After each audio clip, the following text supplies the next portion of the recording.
Buenas tardes. Hoy es 10 de noviembre y este va a ser nuestro programa número 5 de la segunda temporada. Aquí estamos de nuevo con ustedes. De este cuaderno de maestra queremos dar valor a la educación y empezamos por todo el tratamiento de la lengua, de la enseñanza de la lengua, utilizando textos literarios. Bien, mañana es precisamente el día de las librerías y puede que alguno de ustedes quieran aproximarse a su librería más cercana o a alguna de sus favoritas y probablemente encuentren algunos de los descuentos que muchas de ellas van a ofrecernos. El cartel de este año es obra del artista sevillano Guridi y está dedicado a lo que es un librero o una librera anónimos. Materializa, o yo veo que materializa la relación entre el librero que contacta a los lectores con el libro de una manera anónima. El protagonista es la librería, que es donde se encuentran.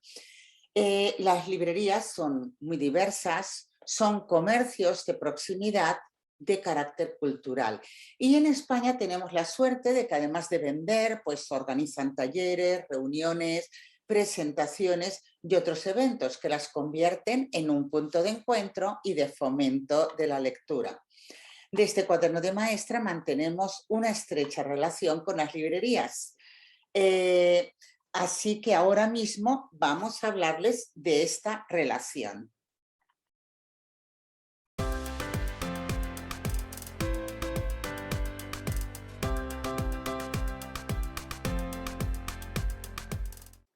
En nuestro blog pueden encontrar un artículo sobre el fomento de la lectura y las librerías. Asimismo, nombramos dos librerías, una de ellas es la Caixa d'Eines de Barcelona y también la librería infantil Abracadabra. En nuestro programa número 16 de la primera temporada estuvimos visitando a Casa Anita en el barrio de Gracia de Barcelona, donde una librera, Oblit, se ofreció a recomendarnos algunos libros. Pueden ustedes revisar nuestro programa de esta primera temporada. Gracias, Oblit, desde aquí te mandamos un saludo. Hay que celebrar que Urroz, Navarra, ha sido declarada Villa del Libro. Felicitamos a Joania Torres y a Javier Garisoain por conseguir que en este bonito pueblo de menos de 400 habitantes abran 3 nuevas librerías. Lo hemos confirmado y mañana, aparte de abrir todas sus puertas, como es normal, también ofrecerán sus descuentos. Desde aquí enviamos un saludo a la librería Canut, de Mercè Canut, de l'Eixample de Barcelona. Se trata de una papelería-librería donde los vecinos sienten confianza para encargar sus libros y asesorarse con lecturas para los más pequeños. La emblemática librería Documenta consiguió hace pocos años empezar una nueva vida en otro local gracias al micromecenazgo y a su nuevo socio, Eric del Arco, que se nombra a sí mismo como aprendiz de librero.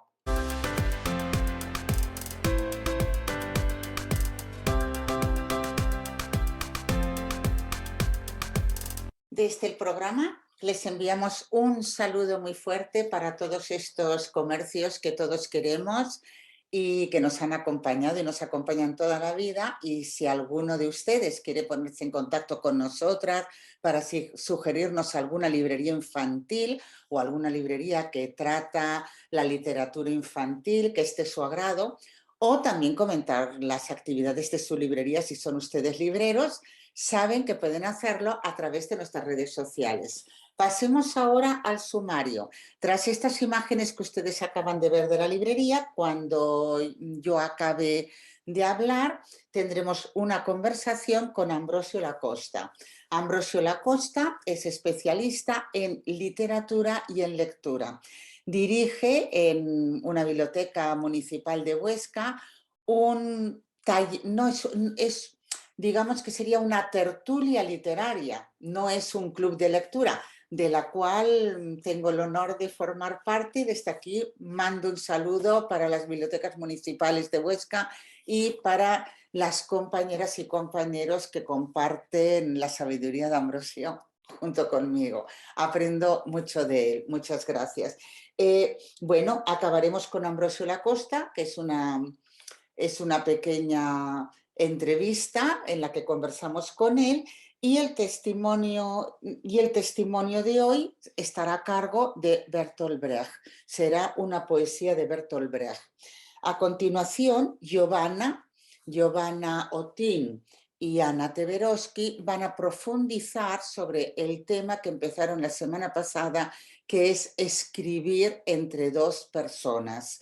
Esta investigación fue muy interesante y además de lo que se pudo analizar de cómo podían los niños utilizar este tipo de recurso, también se llegaron a unos resultados respecto a cómo los niños viven eso de escribir entre dos manos, cómo se reparten la tarea, y era muy interesante.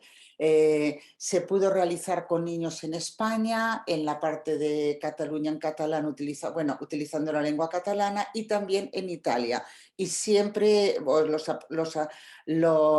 siempre los niños pues suelen reaccionar primero como personas y luego pues tienen reacciones comunes en cualquier lengua. El análisis de hoy va a estar a cargo de Ana Teberoski y va a ser Vamos a cazar un oso. Y nos despediremos de ustedes con unas imágenes del libro. Esto es todo por hoy.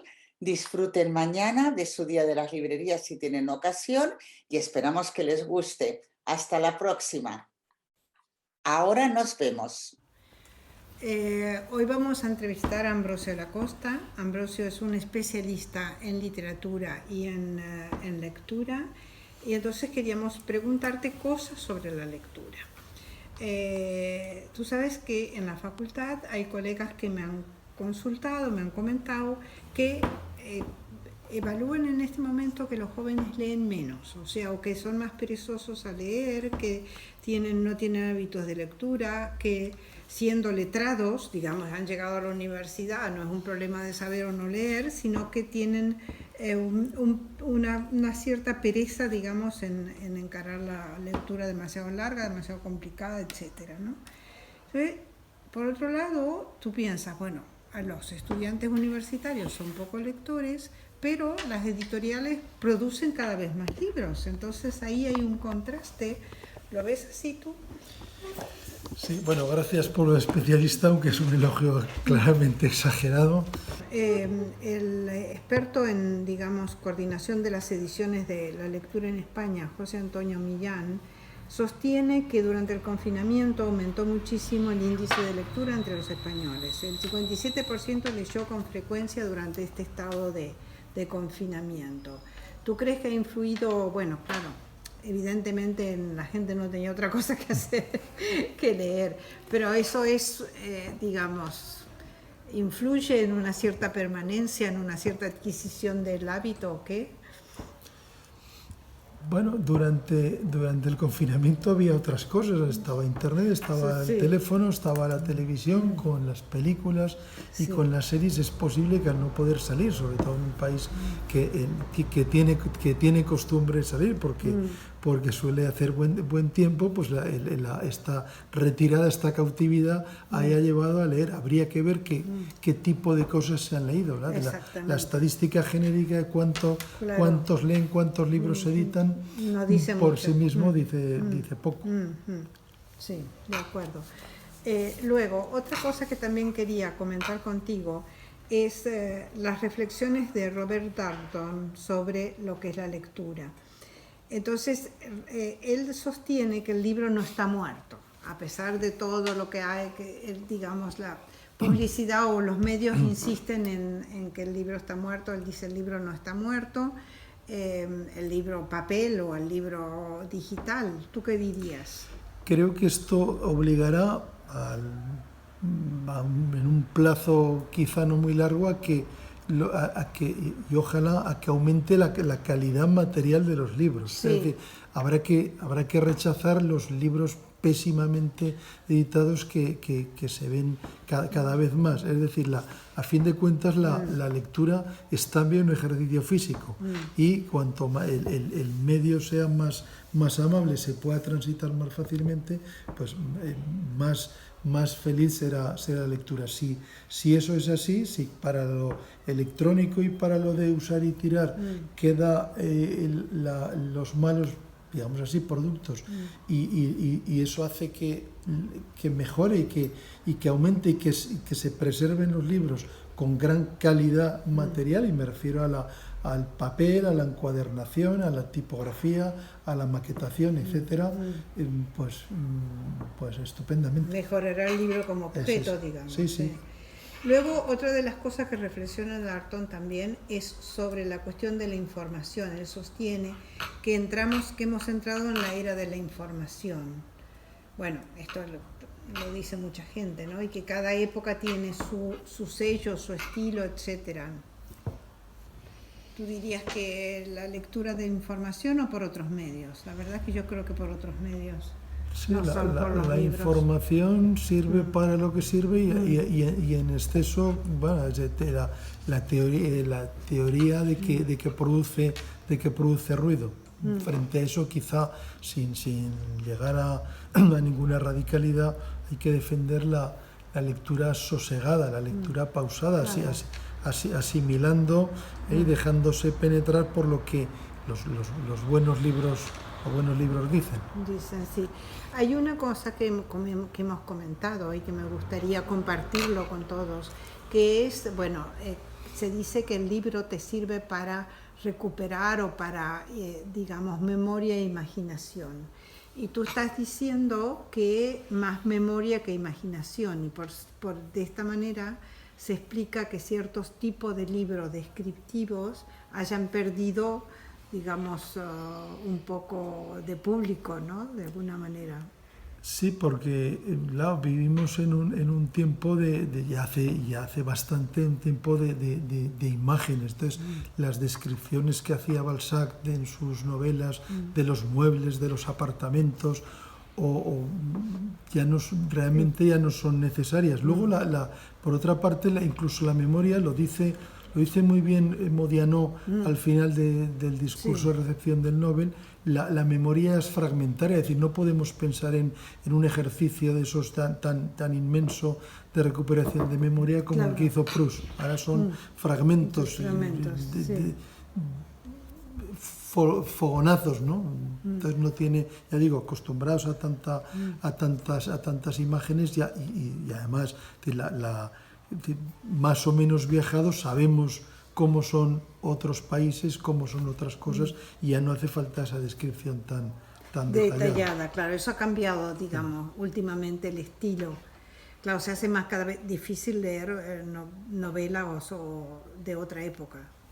Sí, para el lector actual, digo. Bueno, sin embargo, la gran novela realmente es la novela del siglo XIX, sí. Con todas esas sagas. Sí. Es decir, hoy probablemente se pueden adelgazar más, aunque es verdad que paradójicamente algunas novelas muy premiadas son extraordinariamente largas, probablemente de manera innecesaria.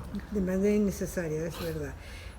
Respecto a las bibliotecas, hoy se dice que las bibliotecas han perdido un poco de clientela y que han perdido, y tú, en cambio, bueno, Darton dice que parece que no, que hay cada vez más usuarios. Han perdido brillo, es decir, quiero decir, porque probablemente no sé, es decir, por hablar en general, la autoridad, las autoridades no prestan demasiada atención, quizá porque no sea una cosa que produzca un rédito inmediato. Y sin embargo, la biblioteca, recuerdo ahora, en un libro de recopilación de textos de Philip Roth, hay un canto, Lecturas de mí mismo se titula, hay un canto precioso a la biblioteca pública de Newark, en la cual, cuando él era pequeño y carecía de medios, se pudo leer y se hizo un gran lector. Es de los mejores homenajes que conozco a las bibliotecas públicas. Es un homenaje, dices. Otra cuestión que también me parece que es bastante interesante es la cuestión digital, digamos. Hoy en día se ha abaratado muchísimo el acceso a los libros. Los libros papel cuestan caros, cuestan muy caros. Sí. Ayer tuvimos la experiencia, Sí. no, 19, 18, Sí. 20, 20 y pico. O sea, si tú tienes que comprar 4 o 5 libros, es un Dinero. presupuesto, es Sí. un dinero. En cambio, claro, el acceso digital ha sido muy impresionante. Se comenta Darton que Google pretendía hacer una biblioteca universal, ¿no? O sea, digitalizar absolutamente. ¿Qué es lo que crees?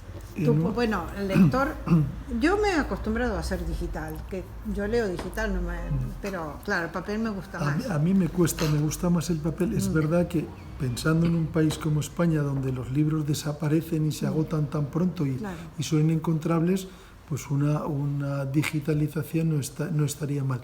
Pero en definitiva, a mí, por ejemplo, que tengo sobre todo una cierta memoria visual y por las portadas de los libros, por la tipografía, por la presentación, en un libro electrónico es todo igual, ¿no? Ni siquiera se sabe, no es fácil hacerse idea ni del tamaño ni de nada parecido. Creo que son lecturas distintas. La lectura digital podría ser, en mi opinión, más de naturaleza informativa, mientras que la lectura, llamémosle analógica, en el libro papel, es una lectura más reposada, más de asimilación lenta. Y supongo que todavía nuestro cerebro evolutivamente está más preparado para este tipo de lectura que no para una lectura digital. Pero bueno, creo que al final todo tiene que convivir y cada cosa tiene su utilidad. Hay un concepto que están utilizando mucho que es el de lectura profunda.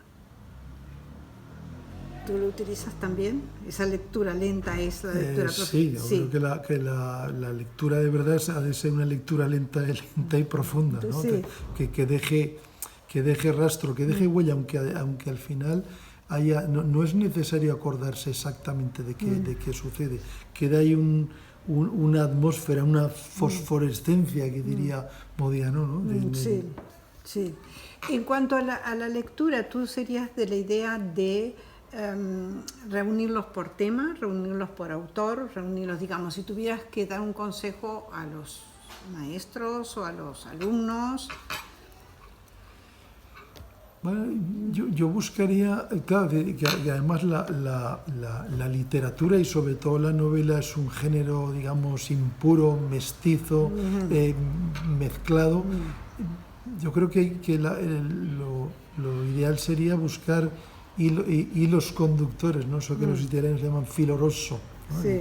Un hilo conductor que vaya poniendo en relación y que haga aparecer, que vayan apareciendo al hilo de una lectura, vayan apareciendo otra, ¿no?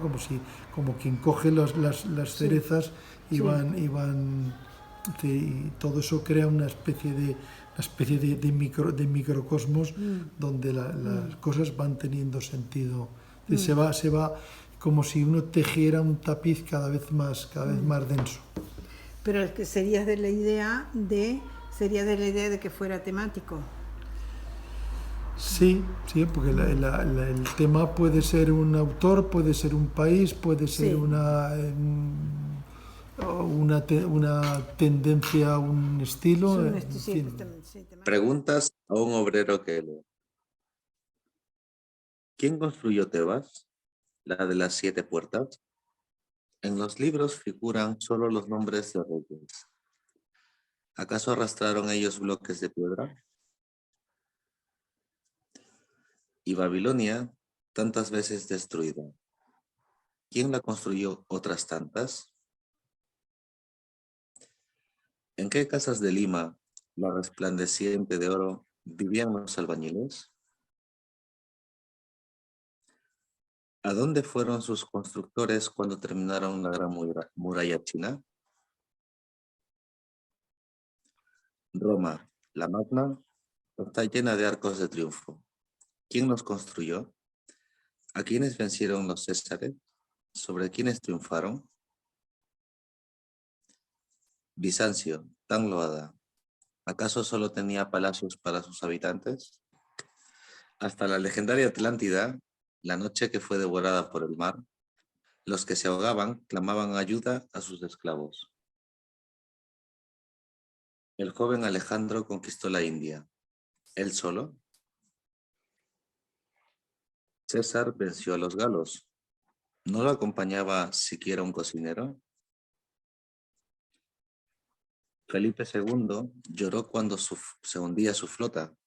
¿Nadie más lloraba? Federico II venció en la guerra de los 30 años. ¿Quién más venció? Cada página una victoria. ¿Quién preparaba los cine? Cada década un gran personaje. ¿Quién pagaba los gastos? A tantas historias, tantas preguntas.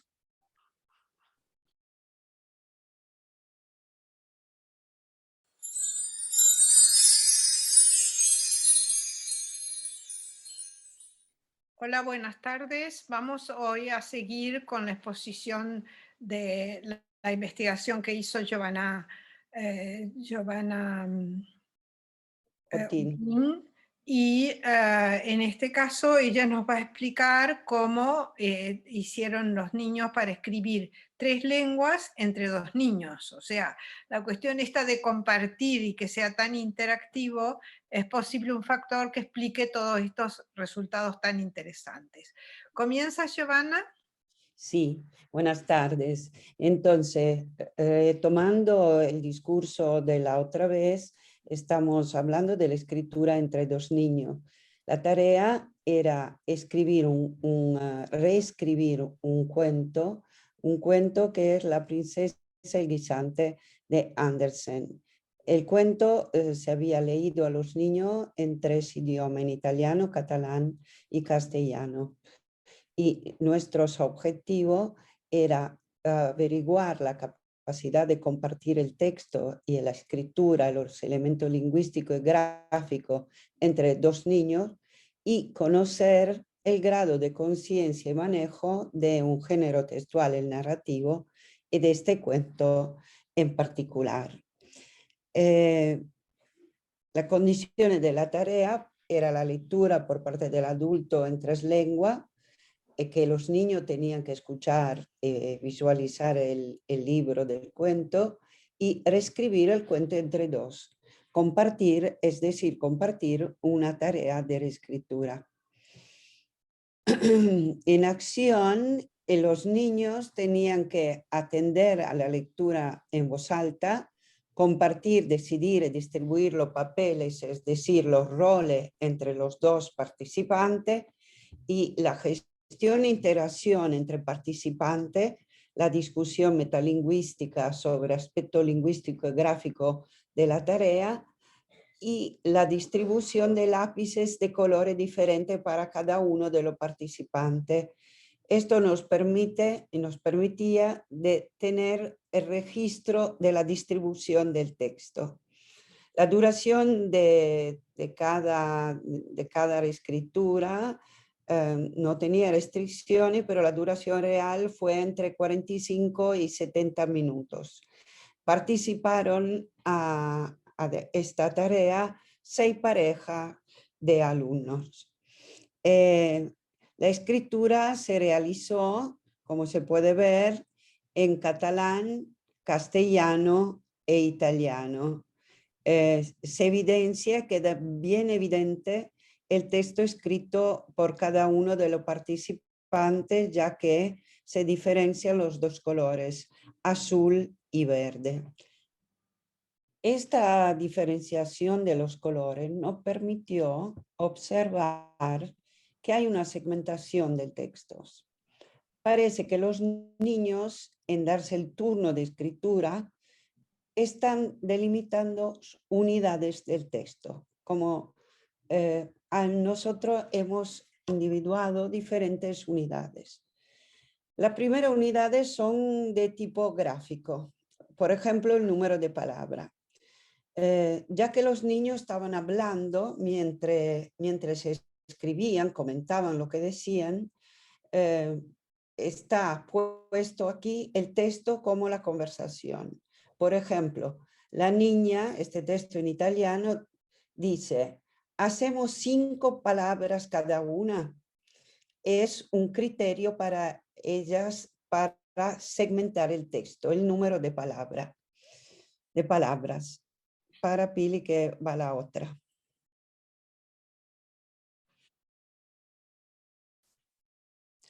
Otro tipo de unidad es la separación entre el título y el texto. Por ejemplo, aquí yo pregunto, ¿cómo empieza esta historia?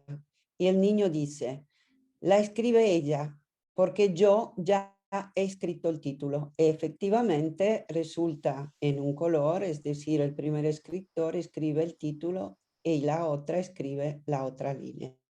Otra vez es en la línea gráfica la unidad que se evidencia.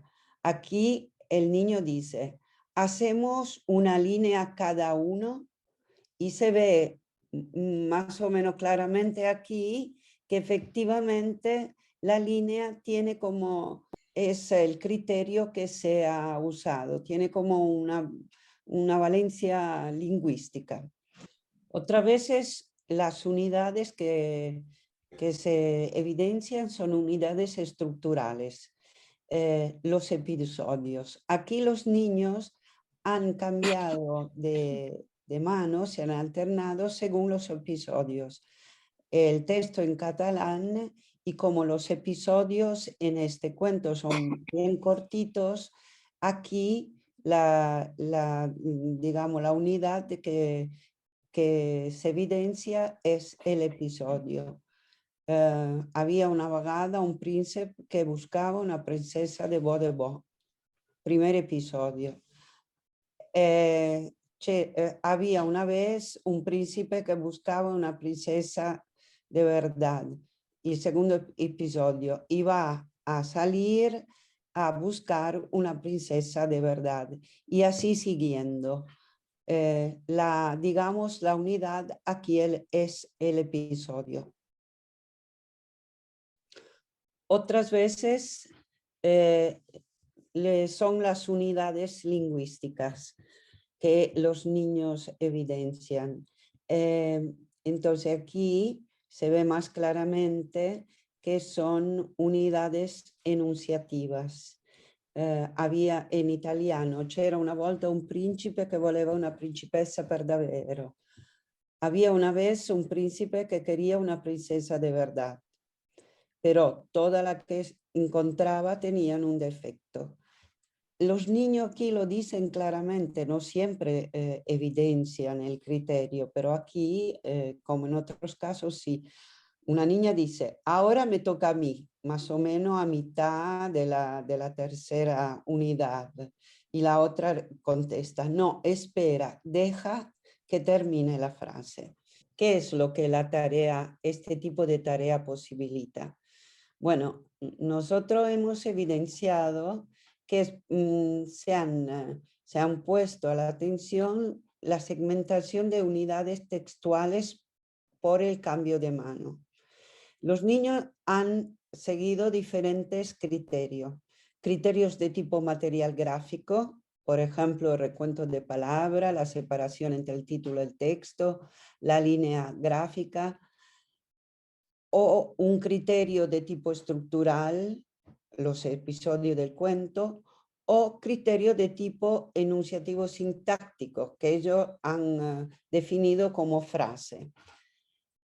Otra cosa importante, otro aspecto importante es la interacción que ha sido posible, una interacción de tipo colaborativo, que ha determinados roles, quien propone, dicta, quien repara, quien escribe, que se van alterando en una colaboración activa, a veces también un poco conflictiva, pero la discusión ha sido animada y ha permitido evidenciar también la reflexión que los niños hacen sobre la lengua, una reflexión metalingüística con uso de metalenguaje y con reflexiones a veces bastante interesantes sobre la lengua y sus unidades.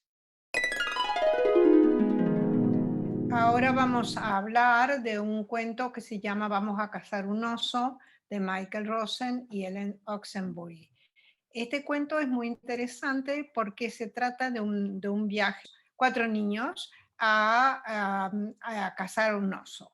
Es un cuento que tiene un camino de ida, digamos, hasta que llegar a la cueva del oso, y un camino de regreso, de vuelta, cuando ven el tamaño del oso.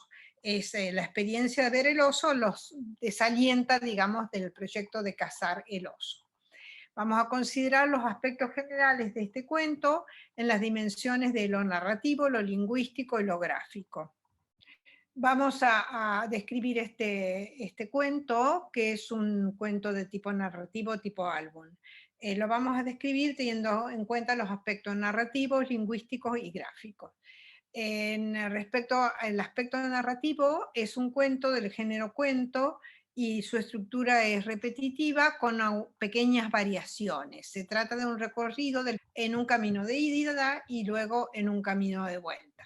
En este camino de ida pasan por diferentes dificultades, tienen que atravesar un campo, pasar un río, caminar en el barro, meterse en el bosque, hay una tormenta hasta que llegan a la cueva y se encuentran con el oso. Entonces ahí emprenden el camino de regreso, pasando nuevamente en el sentido inverso por todo este tipo de escenarios. Vale, los personajes son el adulto y los niños, y la historia se desarrolla en un solo día con el camino de ida y el camino de vuelta. El tiempo es de construcción lineal, en el sentido de que se va tratando del pasaje de las diferentes escenas y luego el regreso. Y el espacio es por todos estos escenarios que crean las dificultades, digamos, al camino. Desde el punto de vista lingüístico, el narrador es el adulto que canta, califica, incita, alerta, advierte a los niños para hacer todo el recorrido en el proceso de la historia. En las escenas de ida se trata de rimas, de cantos, de un texto asertivo que da ánimos a pasar todas estas dificultades. En las escenas de vuelta, en cambio, se usa el imperativo: peligro, retirada, salir de la cueva, las onomatopeyas, y van, digamos, calificando todo su miedo y su prisa por volver a la casa. En las escenas de la casa se usa el imperativo de forma de infinitivo, como cerrar, subir, entrar, y en el cierre se usa una pregunta: ¿quién quiere salir a cazar un oso? En este sentido hay riqueza lingüística. Vamos al léxico. Desde el punto de vista léxico, el texto tiene rima y se usan unos adjetivos que riman con oso y que van variando según las 5 escenas. En la ida se trata de una escena inicial y luego las 5 escenas con las dificultades. Por ejemplo, en las escenas comienza por: vamos a cazar un oso grande y peligroso, y esta adjetivación luego se reemplaza por un oso peludo y furioso, un oso gordo y fastidioso, un oso inmenso y horroroso, etc. Luego se utilizan onomatopeyas e interjecciones que se tratan también de ir animando, digamos, y acompañando todas las escenas y todas las dificultades de la travesía. Finalmente podemos hablar del aspecto gráfico. Desde el punto de vista gráfico, la ilustración sigue la enunciación. El tratamiento del espacio es a doble página y hay una relación entre el texto y la imagen. La imagen acompaña al texto.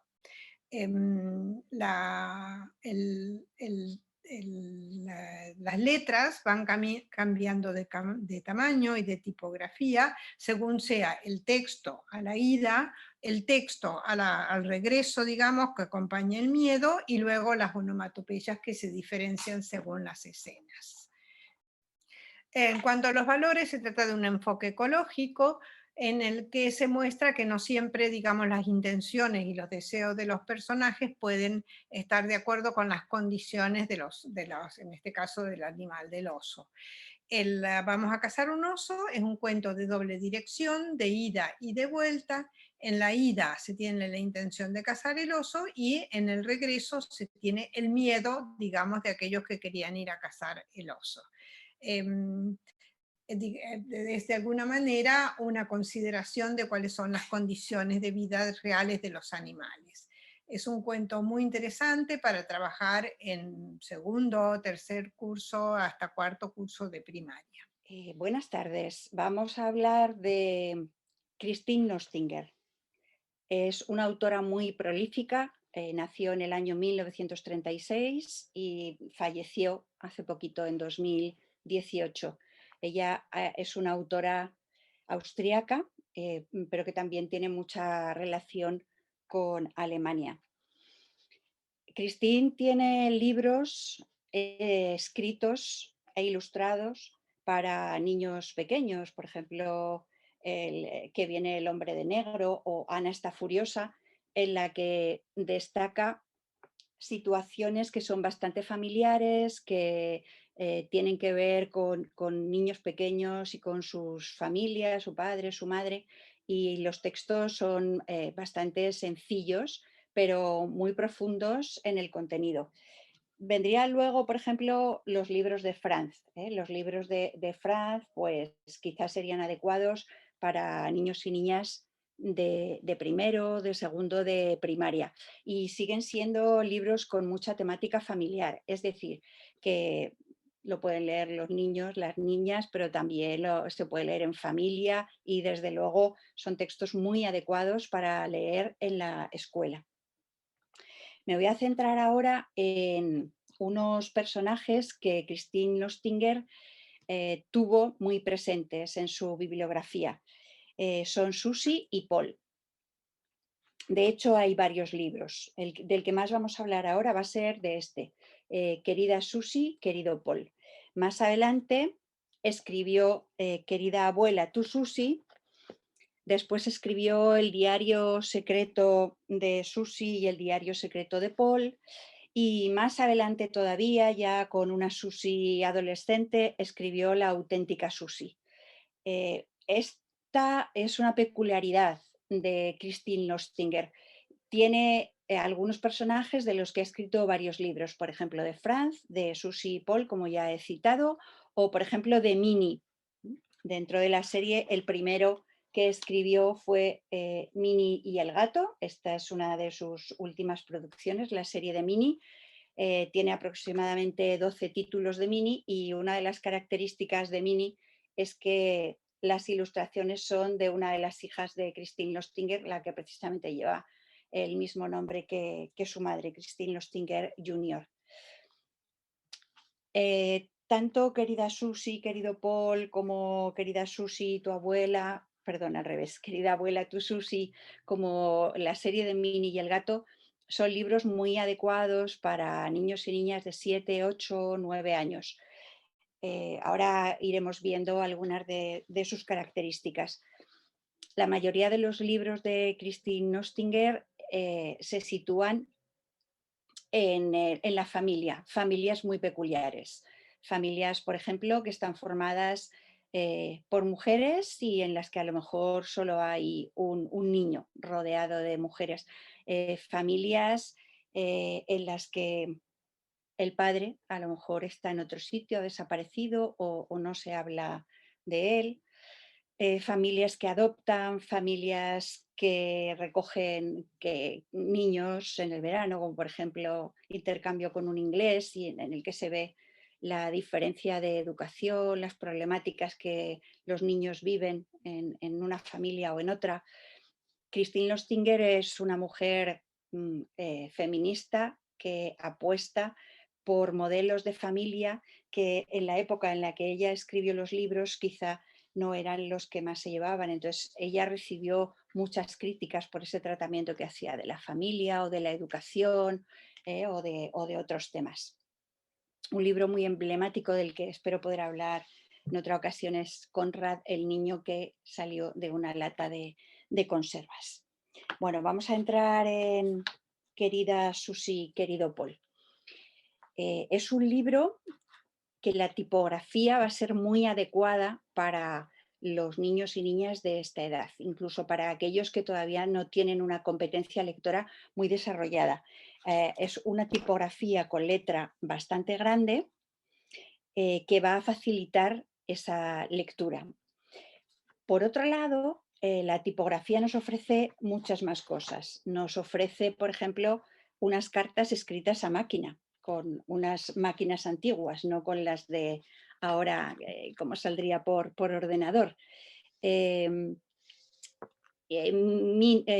Susi se pone enferma y entonces su madre tiene que ayudarle a escribir las cartas que le dirige a Paul y su madre las escribe a máquina. Y entonces podemos ver la tipografía. Aquí tenemos la tipografía escrita a máquina, en el otro lado tenemos la tipografía más habitual en el libro. Hay un momento en el que Minnie dice: bueno, ya estoy mejor, ya no estoy en la cama, pero dictar una carta es mucho más divertido que escribirla. Y unas páginas más adelante vamos a encontrar que no escribe la carta a Paul Susi, sino que la escribe su madre. Dice: nuestra Susana ya casi bien, está a mi lado y está ofendida porque yo no quiero escribir lo que me dicta. Es la madre la que en ese momento toma el protagonismo. Es el único momento en el que hay alguien diferente a Susi y a Paul escribiendo la carta. ¿Qué más vemos en este libro? Además de esas cartas en las que se van contando las cosas que les ocurren, pues tenemos postales. Postales que están dibujadas por un lado y que por el otro tienen la dirección y el texto y el nombre a quien va dirigido. Es decir, que podemos encontrar en este libro muchas formas de comunicación entre dos amigos, Susi y Paul, que han vivido juntos y que tienen que separarse porque el padre de Paul es veterinario y lo mandan a trabajar a un pueblo en la montaña. Y Susi es la manera que encuentra para relacionarse con él, escribirle cartas. No solo se escriben cartas, sino que también se hacen dibujos, se envían dibujos el uno a la otra y la otra al uno. Por ejemplo, esto que hemos visto era el dibujo que Paul le hace de la casa en la que vive. En esos dibujos pues reflejan los lugares en los que viven, también presentan a sus nuevos amigos y amigas o a sus enemigos, porque algo que les pasa a Susi y a Paul es que no son esos niños perfectos que no rompen un plato, al contrario, son niños y niñas normales que con otras personas se llevan bien y con unas pues a lo mejor no se llevan tan bien y tienen conflictos en la escuela y tienen conflictos en la calle. Uno de los grandes conflictos es cuando Paul le tira piedras al niño con el que no se lleva bien y rompe un cristal. Es decir, que son historias cercanas, que son historias que van a hacer que los niños y las niñas se sientan identificados con lo que a estos personajes les ocurre. Características lingüísticas de estos textos de Christine Nostinger. Yo lo he trabajado traducido al español. Ella no lo escribía en español, pero entiendo que esas características son similares. El texto son cartas y en ese sentido cada vez se escriben menos cartas, cada vez se escriben más correos electrónicos, pero el correo electrónico no deja de ser una carta y tenemos que trabajar en las aulas esos procesos. ¿Cómo se escribe una carta? ¿Qué tenemos que hacer? Y con estos textos nos queda muy claro, porque tanto Susi como Paul siempre comienzan querida Susi, en el otro caso querido Paul. Y ya nos aparecen ahí los dos puntos. Los signos ortográficos van a ser muy importantes en las cartas. Otra característica es que las frases son cortas, son niños que están en los 8 años, aquí igual hasta tienen 7, no recuerdo ahora exactamente, 7, 8 años. Entonces, sus frases son cortas, no son muy complejas, porque es como ellos en ese momento pueden escribir siendo más claros. Y como quien lo vaya a leer va a leerlo también de una manera más comprensiva. Utiliza también este estilo. Por ejemplo, la señorita creyó lo que le dije. 2 puntos, que lo había hecho sin querer. Andy dijo, es una faena que los padres se trasladen de una ciudad aunque los hijos no quieran. Es decir, utiliza este estilo en el que pone en boca de la profesora, de sus amigos, de su padre, de su madre, cosas que ellos dicen. Hay muchas admiraciones y de esa manera tanto Susie como Paul verán que lo que les está diciendo en ese momento es algo que les interesa. Y hay muchas interrogaciones, sobre todo al principio. Susie escribe las primeras cartas a Paul y Paul no le contesta. Y entonces dice, todos los días miro en el buzón, ¿por qué no me escribes? ¿Estás enfermo o ya me has olvidado?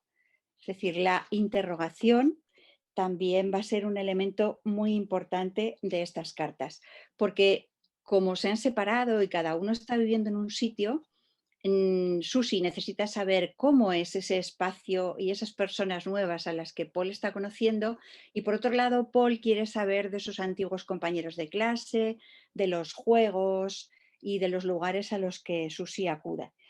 Por ejemplo, vuelven a preguntar, ¿qué tal te va en tu nuevo colegio? ¿Son simpáticos los niños? ¿Tienes profesor o profesora? ¿Cómo es tu nueva habitación? Otra cosa importante también son las despedidas. Por ejemplo, se despiden diciendo tu vieja amiga Susana, pero luego aparecen las postdatas, esas cosas que teníamos que haber dicho, que se nos han olvidado y que de repente decimos, ay, antes de echar la carta en el buzón, antes de mandar el correo electrónico, quiero contarte una última cosa. Ayer celebré una fiesta de disfraces, fue una pena que no estuvieras. Te voy a dibujar a mis invitados. Eso ya lo he comentado antes, que las cartas están llenas de imágenes, porque no solo se cuentan las cosas o no solo preguntan sobre las cosas, sino que también lo ilustran con sus dibujos. Incluso en la carta que la madre le escribe a Paul, vemos que también hay estos textos que el niño puede leer. Pero aquí, por ejemplo, vamos a encontrar punto y coma, es decir, las frases van a ser un poco más complejas porque van a estar escritas por una persona adulta aunque se las dedique a un niño. Por ejemplo, quería yo que escribiera que tú eres un pobre desgraciado y tienes toda la razón. Si se rompe el cristal de un escaparate no es culpa tuya. Pero yo no quiero escribir eso porque no es cierto. Las piedras no se tiran, ni siquiera a alguien o a quien no se quiere. En fin, ahora es la madre la que escribe. Este modo de escritura en el que tenemos frases cortas, frases sencillas, sin embargo, están muy bien estructuradas. Nos dan pie para una lectura comprensiva por parte de los niños y niñas y nos dan pie también para que aprendan la estructura de cómo tienen que elaborar sus textos de manera comprensiva, sin que haya repeticiones, muletillas, y de tal manera que quien va a recibir su texto pueda comprenderlo, o si quien va a recibir su texto tiene que contestar, sepa a qué cuestiones tiene que contestar.